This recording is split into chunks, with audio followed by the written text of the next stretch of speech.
Alright, vintage toy fans, we are coming off the heels of RetroCon 2025 here at 3 for 10 Toys. And man, what a convention it was. What a toy show it was. Endless aisles of toys. And you can see some of that on the 2 other videos that have been posted here on the 3 for 10 channel. You can see some of the show on the walkthrough video that I did showcasing some of the more rare items or loaded booths that were at RetroCon. I could have probably filmed almost every one of them, but you know, had to keep it at a realistic amount of video. The other video is of Time Warp Relic Warehouse and their booth, which I thought was probably the best booth at the show. So you'll see that video, and there's actually something here I'll show you today from that booth. So this is the haul. I'm going to walk you through some items, and you can see pictures on the Instagram, the 3 for 10 Toys Instagram as well. But I thought I'd run through video as well to show these things in a little more depth. So we're going to start with the Honeymooners game. Yeah, this is not an action figure, not really a toy, I guess, but it is a game from 1986. And this is done by TSR, of all places.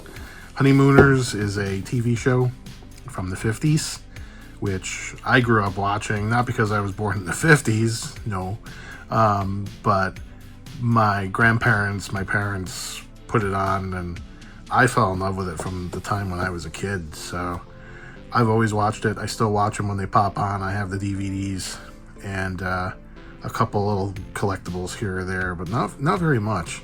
So I saw this at one of the booths at RetroCon. It was actually the booth back in 2024 that I called the best booth at the show. And to this day, I don't remember, or at least don't know, the name of the vendor. They didn't have a fancy name or a business card that I could grab.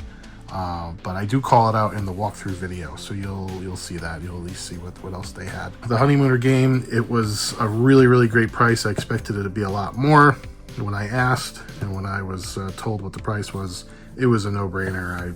The money just came right out of the wallet. So we'll take a quick look on the inside here. So you've got your standard board here for a board game, right? I don't know if I'm going to be able to unfold the whole thing here, but we'll try it.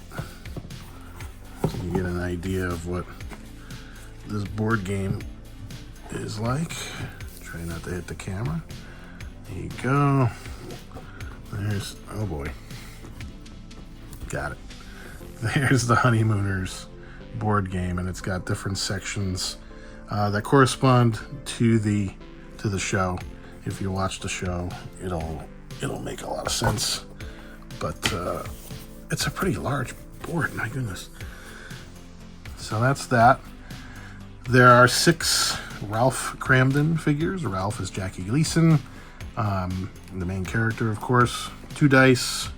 You've got cards that go on the board that are played in certain scenarios. I haven't looked at the rules, but there's 2 different types of cards here. These location cards, and then these other cards, which are punchlines, lines and punchlines.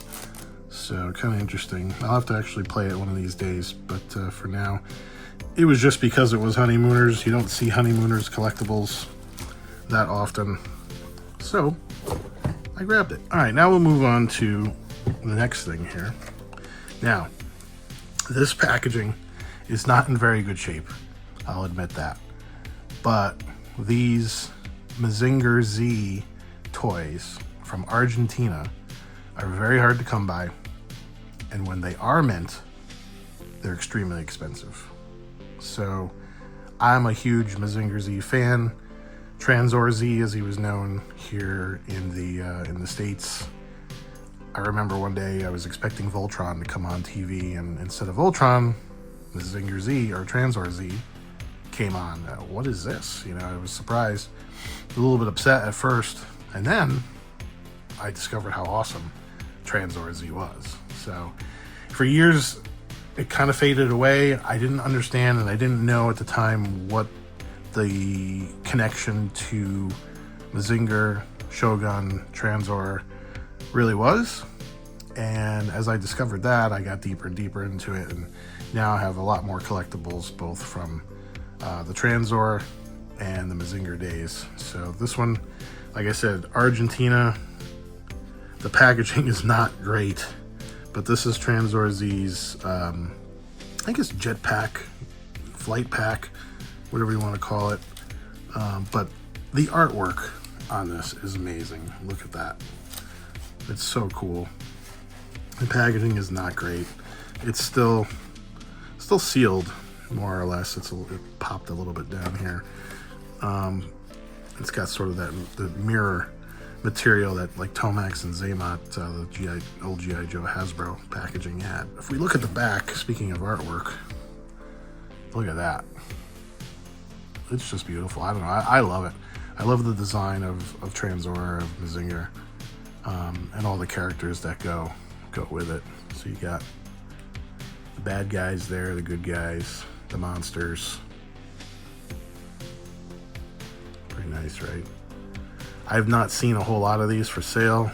A few of them pop up here and there, like Mazinger and I think Gelbros J3 down there in the corner.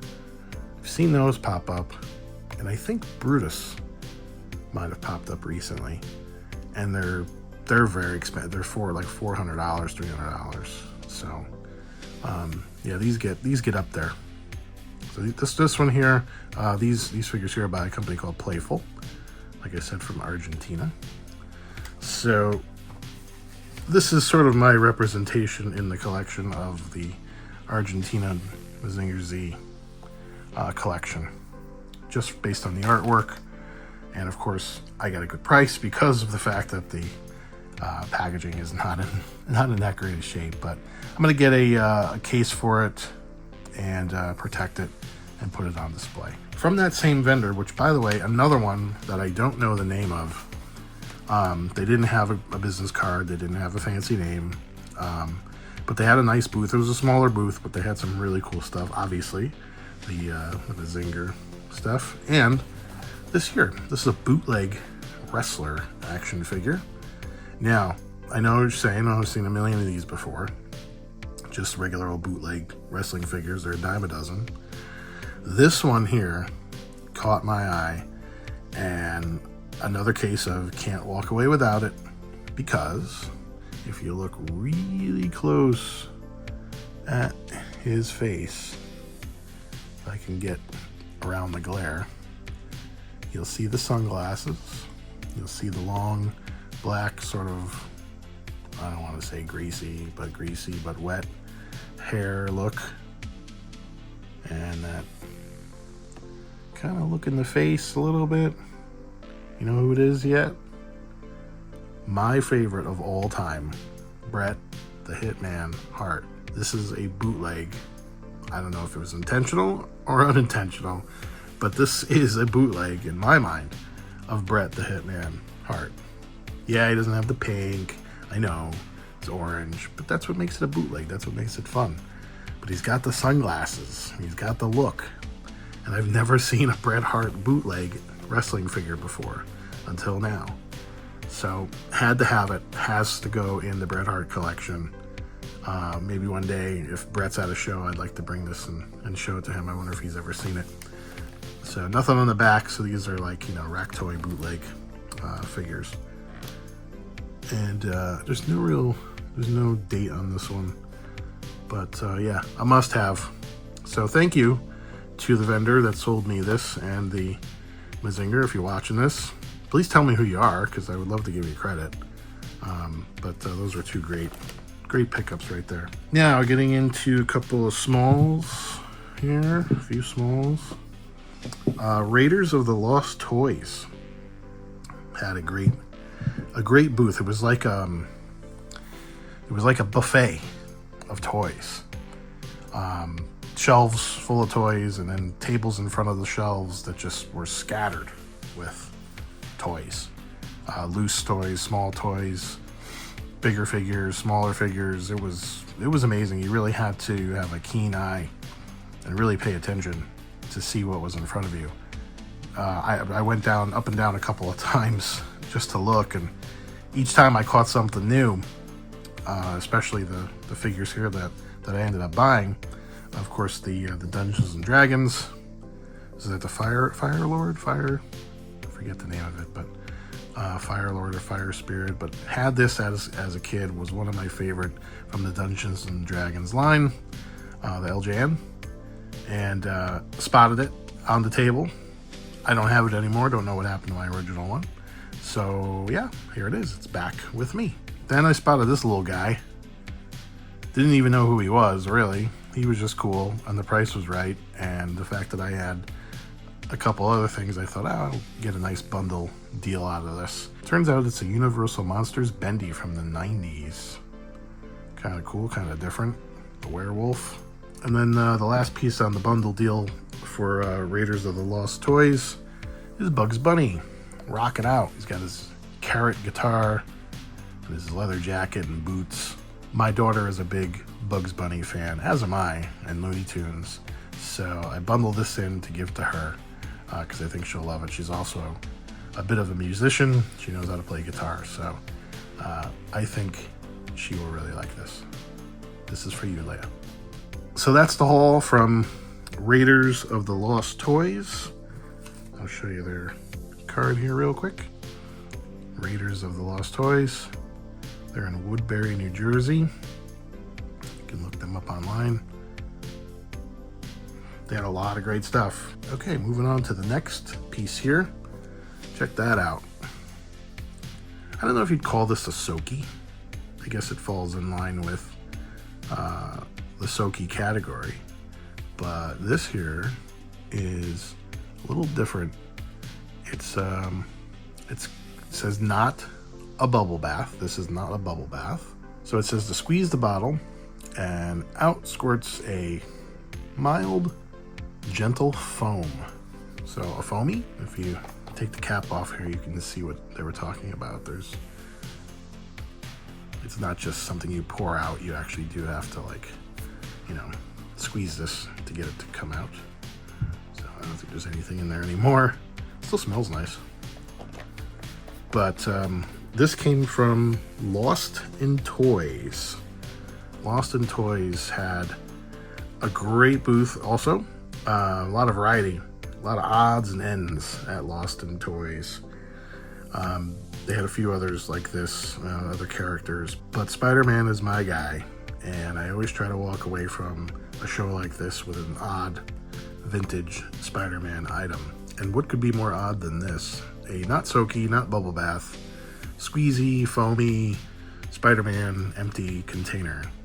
There you go. Thank you to Lost in Toys for that one. There's Lost in Toys. They're in Denver, Pennsylvania at Renninger's Market. Lost in Toys. All right, next up, this item is from Mr. Mark Huckabone. Mark always has a load of just incredible vintage toys, weird items, prototypes, anything you could imagine. He either has or he can find it for you. It's amazing. The guy is like a magician for toys. He must have read my mind, knew I was coming, and knew that I was obsessed with these ninja assassins and defenders figures. And I was out to find a ninja defender on card, or at least with card and bubble complete, to kind of round out my collection. I don't know if you've all have looked at the Ninja Defender Assassin video that I've done recently here on 3 for 10. Go and check that one out now. It's right here on the channel. That was a fun video to make. Covers all of these Ninja Defenders and Assassins. But yeah, I was looking for one final piece, a carded example of the Defenders, because I had one of the Assassins in Strikor. And ironically, my obsession with these started last year at RetroCon when I found a loose Strikor. Didn't even know what it was, didn't have any clue what line it was from.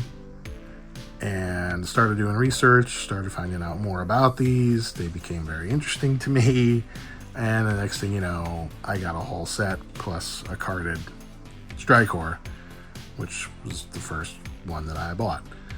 And a year later, at the same show, RetroCon, I find my final item that I wanted out of the line, a carded Defender. So here we go. Rotund from Mr. Mark Huckabone. He is carded, he is complete, he's got it all. The only issue is, while Mark and I were chatting about toys and collectibles and all kinds of other cool stuff, the bubble fell off. So he was sort of sealed, and now he's not. But my Strikor Assassin with card and all that is also in the same shape. The bubble is lifted completely off. So it's a matching pair. But he is complete. It is all there. Everything falls out, of course. But it's there. You can look at the back. There's all the rest of them. You'll see all these in my other video if you take a look at that. And it's just a very, very interesting line of figures. And finally, from Time Warp Relic Warehouse. Time Warp Relic Warehouse. Something I've been after for a long, long time. Looking for a good price. This is one of my favorite toys. Robots from when I was a kid. I don't know what it was. I didn't know any of the backstory. I didn't know anything about them. It was just the way it looked, the way it transformed, the colors, all of those things, I think, just captured me as a kid. And like I said, it was one of my favorite toys. I played with it nonstop. I remember when one of the head spikes broke off, I was devastated. Devastated, and you couldn't find these anymore after that. I'd played with it for so many years as a kid, so that by the time I had accidentally broken it, there was no way to really get another one. There was no eBay or anything back then to look for stuff like this. So, you were kind of out of luck a little bit, unless you really, really, really looked. And I was a kid, I didn't have the resources to go after this stuff. But over the years, I've acquired a couple of loose ones.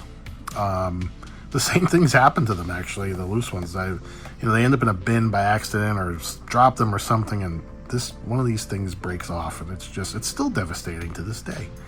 But I've always wanted a boxed one because this is how I got it as a kid, way, way back. But they're so expensive, and I spotted this at the Time Warp Relic Warehouse booth, which, by the way, the best booth at the show. They just pure volume and variety of toys, unbelievable.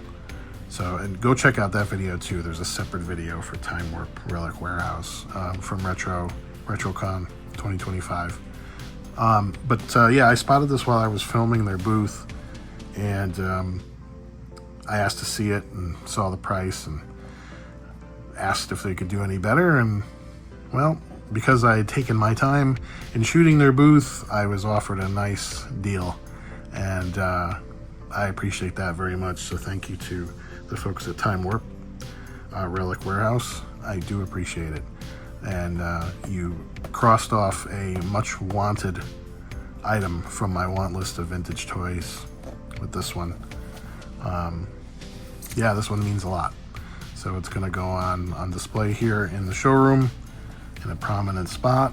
I'll have to clear off some other stuff because I'm running out of room. But this one definitely deserves to be displayed. My favorite pickup from RetroCon.